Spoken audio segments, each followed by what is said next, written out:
हम इस मकर संक्रांति पर यही संकल्प लें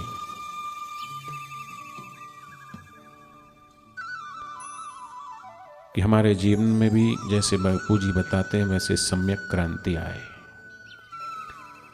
जिस दिन भगवान सूर्य नारायण उत्तर दिशा की तरफ प्रयाण करते हैं उस दिन उत्तरायण अर्थात मकर संक्रांति पर्व मनाया जाता है। इस दिन से अंधकारमयी रात्रि कम होती है, अर्थात रात कम होने लगती है और धीरे धीरे दिन जो है वो बढ़ने लगते हैं। अर्थात इस दिन से अंधकारमयी रात्रि कम होती है और प्रकाशमय दिवस बढ़ता जाता है। प्रकृति का यह परिवर्तन हमें प्रेरणा देता है कि हम भी अपना जीवन उन्नति की ओर अग्रसर करें। अज्ञान रूपी अंधकार को दूर करके आत्मज्ञान रूपी प्रकाश प्राप्त करने के लिए यत्न करें। तैत्तिरीय आरण्यक में आता है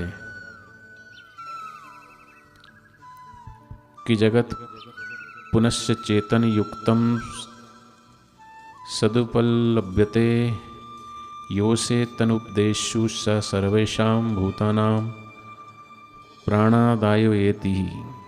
जैसे भगवान सूर्य उदित होकर अपनी उज्ज्वल रश्मियों से तेजपूर्ण आभा से संपूर्ण भूमंडल को प्रकाशित कर देते हैं, उसी प्रकार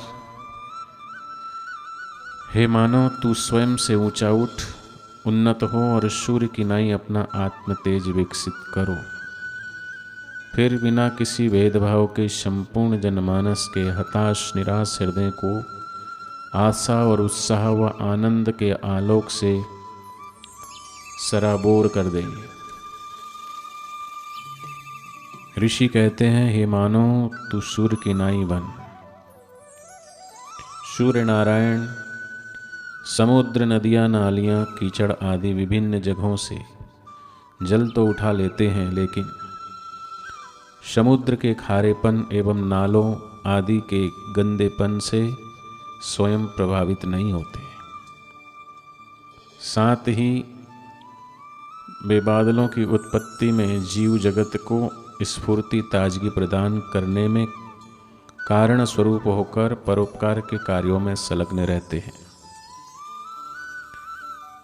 सद्गुरु कहते हैं कि उनकी नाई आप भी सद्गुणों को कहीं से भी उठा लें और परोपकार में संलग्न रहें, लेकिन स्वयं किसी के दुर्गुणों से प्रभावित ना हो।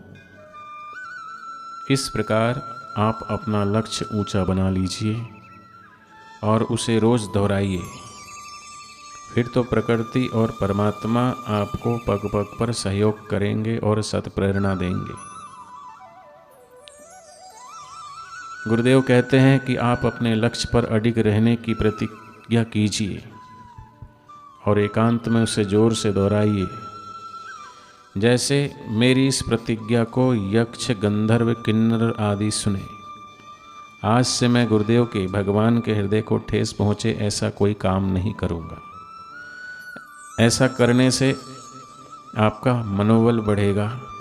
बस इतना कर लिया तो बाकी सब रक्षक गुरु कृपा, भगवत कृपा अपने आप संभाल लेती है और आपको ऊपर उठाती है। गुरु कृपा से अनपढ़ लोग भी पूजनीय बन जाते हैं। महाभारत के शांति पर्व में आता है कि सद्गुरु परम पूजनीय है।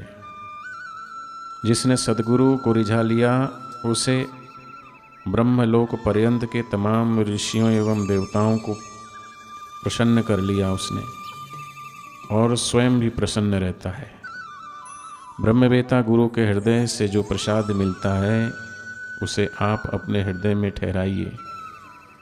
फिर आप ऐसे हो जाएंगे कि महर्षि वशिष्ठ कहते हैं, राम जी, ज्ञानवान जहाँ पैर रखते हैं वह धरती वह ईंट पूजने योग्य हो जाती है। जिस पर दृष्टि पड़ती है वह पुण्यात्मा होने लगता है। तो आज उत्तरायण पर्व है और आज इस उत्तरायण पर्व पर बापू जी कहते हैं कि उत्तरायण पर्व के दिन आप ये 3 बातें अपने जीवन में लाने का निश्चय कर लें। पहली बात, आपका शरीर स्वस्थ रहे, दूसरी बात आपका मन प्रसन्न रहे, और तीसरी बात आपकी बुद्धि में बुद्धिदाता की ज्योति जग जाए। ज्योति जगाने का अर्थ यह नहीं कि जैसे दिए की ज्योति होती है ऐसी कोई ज्योति जगानी है, नहीं। जिसकी सत्ता से तुम्हारी आंखें देखती है, मन सोचता है, बुद्धि कुछ जानती है, वह आत्म ज्योति, वह साक्षी स्वरूप सत्ता जागृत हो जाए। हमारे तीनों शरीर, 5 कोषों और 7 केंद्रों पर ग्रह, नक्षत्रों एवं तिथियों का प्रभाव पड़ता है, और उन्हीं के प्रभाव से हमारा मन भी प्रफुल्लित और प्रभावित होता है। परंतु आत्मज्योति इन सारे प्रभावों और आपदाओं, दुखों और कलेशों से परे है। इसी ज्योति का प्रसाद पाने के लिए उत्तरायण की बाट देखी थी 8 वसुओं में से एक वसु भीष्म पितामह ने। उन्होंने शरीर के कष्ट स्वीकार कर लिए, लेकिन इस ज्योति का प्रसाद पाकर ही रहे। इस दिन किए गए सत्कर्म विशेष फलदायी होते हैं, और इस दिन भगवान शिव को तिल और चावल अर्पण करके करना चाहिए, और अथवा तो तिल चावल मिश्रित जल से सूर्य भगवान को अर्घ देना चाहिए। इस पर्व पर तिल का विशेष महत्व माना गया है, इसलिए तिल का उपटन लगाना चाहिए, तिल मिश्रित जल में स्नान और तिल मिश्रित जल का पान, तिल का हवन, तिल का सेवन तथा तिल का दान, ये सभी पाप नाशक और पुण्यदायी प्रवृत्तियां हैं। उत्तरायण पर्व पर दान का विशेष महत्व है। इस दिन लोगों में सत्य साहित्य के दान का भी सुअवसर प्राप्त किया जा सकता है। तो हम आज ऐसा संकल्प करें कि मकर संक्रांति के दिन साधक संकल्प करें कि मैं अपने जीवन में संक्रांति अर्थात सम्यक क्रांति लाकर ही रहूँगा। अपनी तुच्छ गंदी आदतों को कुचल डालूंगा।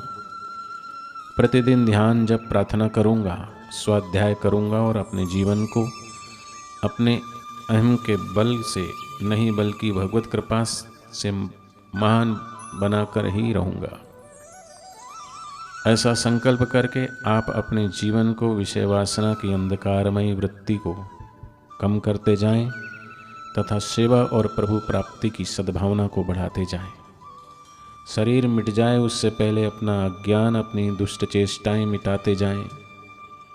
एक तरफ अज्ञान और दुष्ट चेष्टाएं मिटाते जाएं तो दूसरी तरफ ज्ञान और शुभ चेष्टाओं को बढ़ाएं।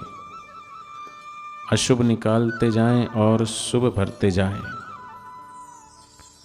दगाबाजी निकालते जाएं और सच्चाई भरते जाएं। स्वार्थ निकालते जाएं और सेवा करते जाएं। दृढ़ निश्चय करें कि पाएंगे तो बस ब्रह्मानंद को पाएंगे, पाएंगे तो बस उस शाश्वत पद को पाएंगे जहाँ से फिर कभी पतन नहीं होता। ऐसा संकल्प हम सब आज इस उत्तरायण पर्व पर, मकर संक्रांति के दिन जरूर अवश्य सभी लोग करें। हरि ओम तत्सत। ओम गुरुवे नमः।